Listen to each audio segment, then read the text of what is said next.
নমস্কার, আমি অ্যাস্ট্রোলজার সুজিত। আমার ইউটিউব চ্যানেলের সকল দর্শকদের স্বাগত জানাই। আজকের আলোচ্য বিষয় ধনু রাশি অথবা ধনু লগ্ন। অক্টোবর মাস বাংলা মাসের আশ্বিন ও কার্তিক মাস, এই দুটি মাসে আমরা পুজোর মধ্যেই কাটাবো।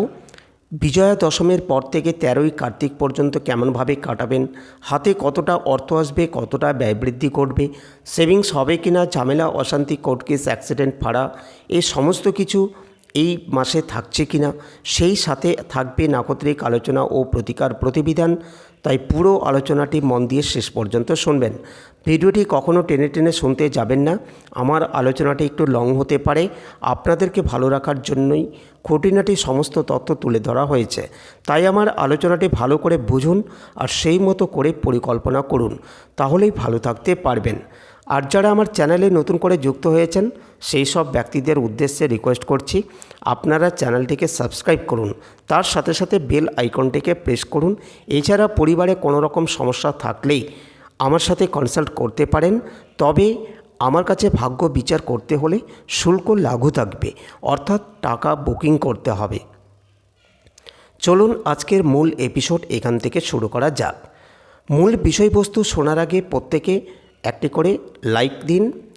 এবার পুরো আলোচনাটি শুনতে থাকুন। আজকের আলোচ্য বিষয় রাশিফল ধনু রাশি অথবা ধনু লগ্ন।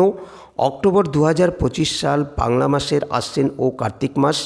ধনু কালপুরুষের নবমতম রাশি, দেবগুরু বৃহস্পতির দ্বারা প্রভাবিত। এরা অত্যন্ত স্টেবল প্রকৃতির রাশি। এই রাশির বর্তমানে শনির ঢাইয়া চলছে, অন্যদিকে তৃতীয় রাহু অবস্থান। প্রথমত ঢাইয়া চলাকালীন আপনার স্টেবিলিটি কম থাকবে। দ্বিতীয়ত সর্বদিকে একটা মুভমেন্টের চেষ্টা, বিভিন্ন দিকে বিভিন্নভাবে মুভ করার চেষ্টা, সর্বত্র একা মুভ করবার চেষ্টা, এটা কিন্তু ধনুকে ডিস্টার্ব করছে। বহু মানুষের সঙ্গে পরিচিতি, একাধিক ব্যবসার মধ্যে সংযুক্ত হওয়ার চেষ্টা, এগুলি ধনুকে ক্রমাগত অস্থির করে তুলছে। এবং এই অস্থিরতার কারণে ধনু কিন্তু কিছুটা হলেও তার স্টেবিলিটি হারিয়ে ফেলছেন। তাই ধনু রাশি বা লগ্নের জাতকদের ক্ষেত্রেই এই মাসে সবচেয়ে বেশি যেটা দরকার সেটা হলো স্টেবিলিটি। নিজের ধৈর্য বজায় রাখুন, নিজের শান্তি অ্যাক্টিভিটির মধ্যে নিয়ন্ত্রণ বজায় রাখার চেষ্টা করুন, এটাই উচিত। নিজেকে ভালো রাখার চেষ্টা সম্পূর্ণভাবে ধনু রাশিদের করতে হবে। নিজের ইমোশনকে নিয়ন্ত্রণ রাখার চেষ্টা এটা অবশ্যই করা উচিত। পড়াশোনার ক্ষেত্রে উন্নতি রয়েছে, কিন্তু অন্যের দ্বারা প্রভাবিত হলে বিপদে পড়তে পারেন।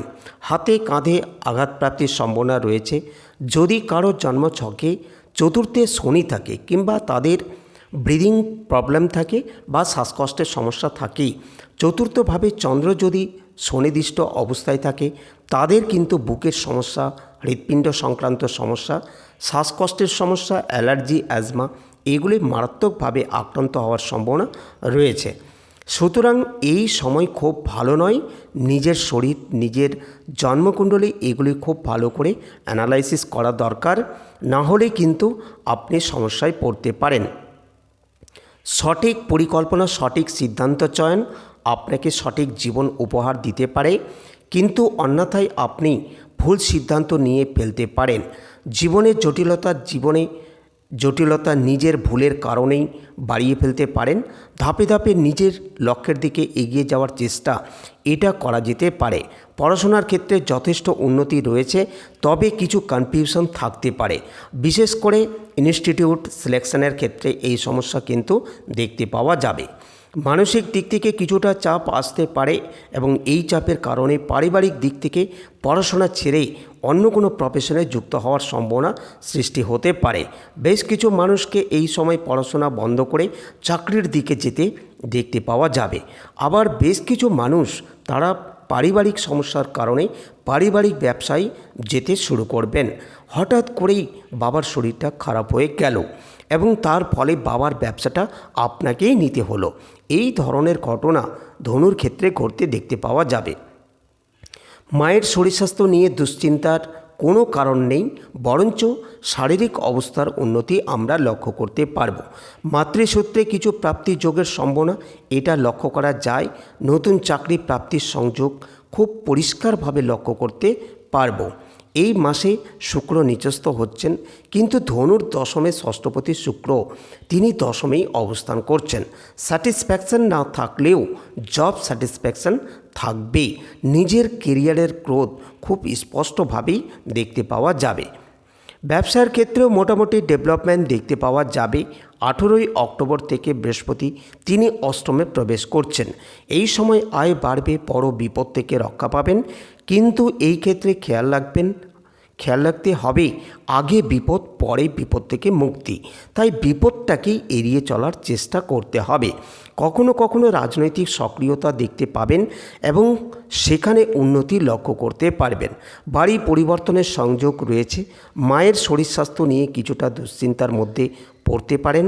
আইনি জটিলতা এড়িয়ে চলার চেষ্টা করুন। সঞ্চয় বাড়তে দেখতে পাওয়া যাবে। নিজের পরিষেবা আরেকটু বাড়িয়ে তোলার চেষ্টা অবশ্যই করতে পারেন। নান্দনিক কাজকর্মের ক্ষেত্রে উন্নতি রয়েছে। সোশ্যাল মিডিয়ায় অল্প জনপ্রিয়তা বাড়তে দেখতে পাওয়া যাবে। আপনার প্রতিষ্ঠান এটাও বাড়তে দেখা যাবে। নিজেকে প্রতিষ্ঠিত করা, নিজেকে উন্মুক্ত করা, নিজের একটা ক্ষেত্র তৈরি করা, এই বিষয়গুলি লক্ষ্য করতে পারবেন। পারিবারিক ক্ষেত্রে কিছুটা জটিলতা সৃষ্টি হতে পারে। ভুগতে পারেন দাঁত এবং মুখমণ্ডলের সমস্যায়। ধনুরাশির কয়েকটি বিশেষ বিষয়ের ওপর খেয়াল রেখে চলতে হবে। প্রথম বিষয়টি হলো গৃহ ক্রয় বিক্রয় সাবধানতার সঙ্গে করতে হবে। জমি কিনতে চাইছেন, আগে পেপারস দেখুন কি অবস্থায় রয়েছে সেই জমি, সেটাকে আগে দেখুন। জমি দেখতে যাওয়ার আগে জমির পেপারস আগে নিয়ে আসুন। যদি সেই জমির পেপারস ঠিকঠাক থাকে তবেই কিন্তু সেই জমির ব্যাপারে এগোনো আপনার জন্য ঠিকঠাক হবে, সঠিক হবে। ভুগতে চলেছেন চোখের সমস্যায়। হঠকারী মানসিকতা এড়িয়ে চলার চেষ্টা করুন। মান সম্মান বৃদ্ধির সংযোগ দেখতে পাওয়া যাবে। অনৈতিক কাজকর্ম থেকে এড়িয়ে চলতে হবে। পরবর্তী বিষয়টি হলো ব্যাংকিং সেক্টর। কোনো একটা প্রজেক্ট করতে চাইছেন, তার জন্য লোন দরকার। জমি জায়গা কিনেছেন, এবার লোন নেবেন, বাড়ি করবেন। এই ঋণ প্রাপ্তির ক্ষেত্রে একটু সচেতন হতে হবে। অপেক্ষা করুন সরকারি ব্যাংক থেকে লোনটা নেওয়ার, না হলে কিন্তু আপনার পরবর্তী সময়ে ভালোভাবে সমস্যায় পড়বেন। জীবনের কোনো পুরনো সমস্যা, পুরনো কোনো জটিলতা আবার ফিরে আসতে পারে। কার্মিক উন্নতির সংযোগ দেখতে পাওয়া যাবে। 16 তারিখ থেকে 23 তারিখ পর্যন্ত একটু জটিল সমস্যার মধ্যে জড়িয়ে পড়তে পারেন। বাহন ক্রয় সংক্রান্ত বিষয়ের উপর খুব উৎসাহিত হয়ে পড়তে পারেন। এই সময় বাহন প্রাপ্তির ক্ষেত্রেই যোগাযোগ সৃষ্টি হতে চলেছে। ধীরে সুস্থে নিজের লক্ষ্যের দিকে যেতে হবে এবং টাকা পয়সা, অর্থনৈতিক অবস্থা এগুলোর দিকেও খেয়াল রেখে দ্রুত সিদ্ধান্ত নেওয়ার বন্দোবস্ত আপনাকেই করতে হবে। মান সম্মান বাড়তে চলেছে। নিজের জায়গা, নিজের অবস্থা এটা ভালো হচ্ছে, নিশ্চিন্তে থাকতে পারেন। এরপরে চলে আসবো নাক্ষত্রিক আলোচনা প্রসঙ্গে। সবার প্রথমে আলোচনা করব মূলা নক্ষত্র নিয়ে। কাজকর্মের উন্নতি লক্ষ্য করা যাবে, তবে কিছুটা কনফিউশন কাজ করতে পারে। প্রেম, বিবাহ, ভালোবাসা ইত্যাদির ক্ষেত্রে অস্থিরতা থাকছে।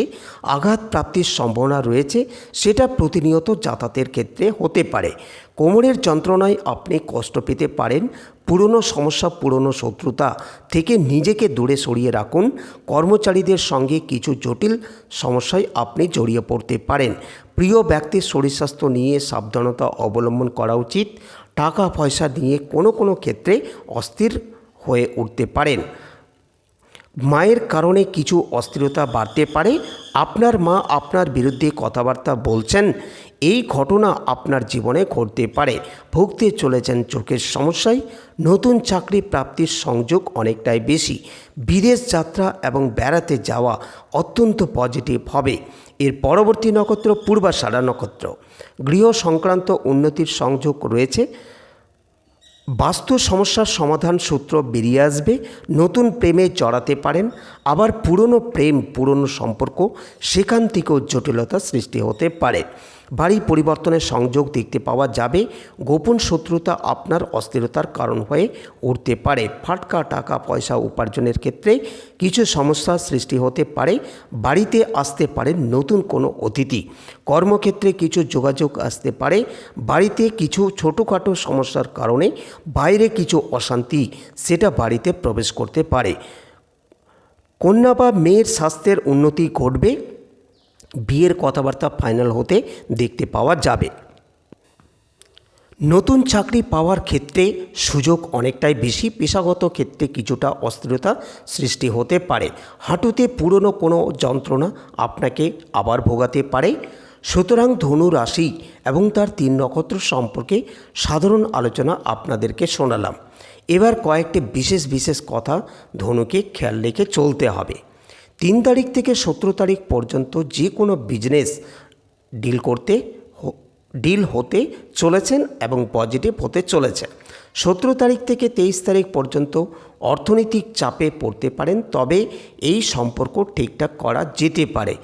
এই সময় সম্পর্ক ঠিকঠাক করা যেতে পারে। টাকা পয়সা লেনদেনের ক্ষেত্রে এই সময়টাকে অ্যাভয়েড করুন। তাহলে চলে আসব প্রতিকার সংক্রান্ত আলোচনায়। মনে রাখবেন, যে কোনো প্রতিকার ধারণ করবার আগে জ্যোতিষ বিচার করা এটা অতি আবশ্যক।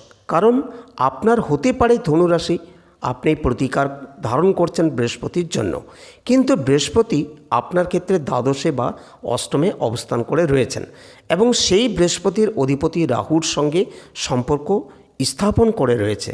এতে আপনি ভীষণ সমস্যায় পড়বেন। সেই ক্ষেত্রে বৃহস্পতির প্রতিকার আপনার জন্য বিপজ্জনক হবে। মনে রাখবেন, প্রতিকার ভীষণ অ্যাক্টিভ, তাই জ্যোতিষ বিচার করানো অতি আবশ্যক। যারা শারীরিক সমস্যায় ভুগছেন তারা সিট্রিন এবং 5মুখী রুদ্রাক্ষ কম্বিনেশন করে ধারণ করতে হবে। কর্ম, ব্যবসা, অর্থনৈতিক ক্ষেত্রে যাদের সমস্যা রয়েছে তারা 4মুখী রুদ্রাক্ষ, সিট্রিন এবং 7মুখী রুদ্রাক্ষের কম্বিনেশন ধারণ করতে হবে। তার সাথে সাথে নবগ্রহ স্তোত্র অবশ্যই পাঠ করা উচিত। তাহলে আজকের মতো ভিডিওটি এখানে সমাপ্ত করলাম।